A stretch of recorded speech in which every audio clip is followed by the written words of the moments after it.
नमस्कार मेरे सनातनी परिवार, हम हिंदुस्तानी चैनल पर आप सभी का बहुत बहुत स्वागत है। योगेश्वर श्री कृष्ण शरणम मम। जो भी व्यक्ति योगेश्वर श्री कृष्ण की शरण में आ जाता है वो निर्भय बन जाता है।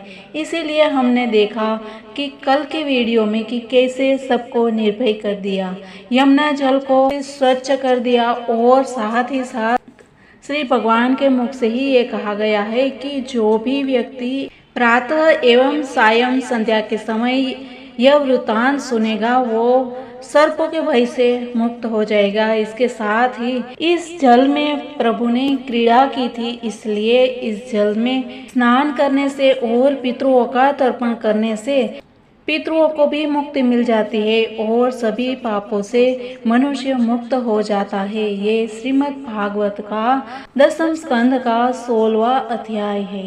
तो मित्रों, ये प्रमाण स्वयं भगवान ने दिया है और आज हम जानते हैं आगे। तो मित्रों, इसके लिए आप हम हिंदुस्तानी चैनल पर नए हैं तो चैनल को सब्सक्राइब कर लीजिए और साथ ही बाजू वाले बेल आइकन को भी प्रेस करना मत भूलिए। हाँ, अगर पसंद आपको आए तो लाइक और शेयर भी कर दीजिए। तो चलो हम शुरू करते हैं हमारी यात्रा आगे।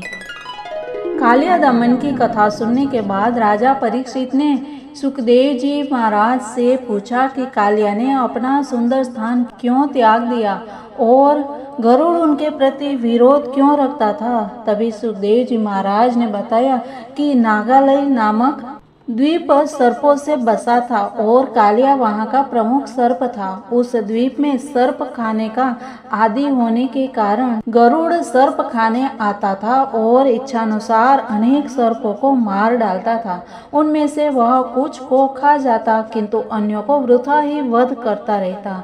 इससे सर्प समाज इतना भयभीत हो उठा था कि उनके मुखिया वासुकी ने ब्रह्मा जी से रक्षा करने की प्रार्थना की। ब्रह्मा जी ने ऐसी व्यवस्था कर दी कि गरुड़ उपद्रव न मचा सके। इस व्यवस्था के अनुसार प्रत्येक अमावस्या को सर्प समाज गरुड़ को एक सर्प की भेंट दिया करे। वह सर्प वृक्ष के नीचे गरुड़ को बलि रूप में रख दिया जाता। गरुड़ इस भेंट से प्रसन्न था, अतः वह अन्य सर्पों को तंग नहीं करता था। किंतु धीरे धीरे कालिया ने इस स्थिति का लाभ उठाया। उसे वृथा ही अपने एकत्रित विष की मात्रा का तथा अपनी भौतिक शक्ति का गर्व हो उठा। अतः उसने सोचा कि गरुड़ को यह भेंट क्यों दी जाए। अतः उसने भेंट देना बंद कर दिया और गरुड़ को जाने वाली भेंट स्वयं खाने लगा। जब भगवान श्री विष्णु के वाहन भक्त गरुड़ को पता चला कि कालिया ऐसा करता है तो वह अत्यंत क्रुद्ध हुआ और आक्रामक सर्प को मारने के लिए द्वीप की ओर बढ़ा। कालिया ने अपने अनेक फनों और विशेष तीक्ष्ण दांतों द्वारा गरुड़ से लड़ने का प्रयत्न किया। उसने गरुड़ को काटना चाहा किंतु ताक्ष के पुत्र ने अत्यंत क्रोध तथा वेग के साथ अपने तेजमय स्वर्णिम पंखों से कालिया के शरीर पर प्रहार किया। कालिया, जो कद्रु के पुत्र अर्थात कद्रुसूत के नाम से भी विख्यात है, तुरंत भागकर कालिया झील पहुंचा जो यमुना नदी के भीतर है, क्योंकि गरुड़ वहां नहीं पहुंच सकता था।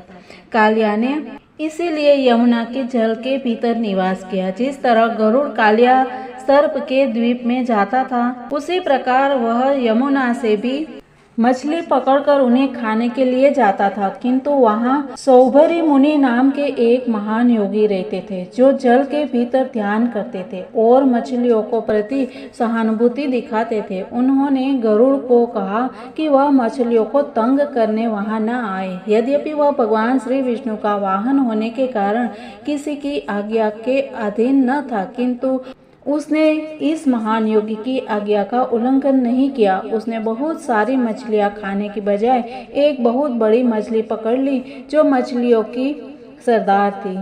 सौभरी मुनि अत्यंत दुखी हुए कि गरुड़ मछलियों के सरदार को ले गया। उनकी सुरक्षा के विषय में सोचते हुए उन्होंने गरुड़ को शाप दिया, यदि आज से तुम यहाँ मछलियाँ पकड़ने आओगे तो मैं यह बलपूर्वक कहता हूँ कि तुम तुरंत मारे जाओगे। यह शाप केवल कालिया को ज्ञात था, अतः वह अस्वस्थ था कि गरुड़ यहाँ नहीं आ सकेगा। इसीलिए उसने यमुना में शरण लेने की ठानी, किंतु कालिया द्वारा सौभरी मुनि की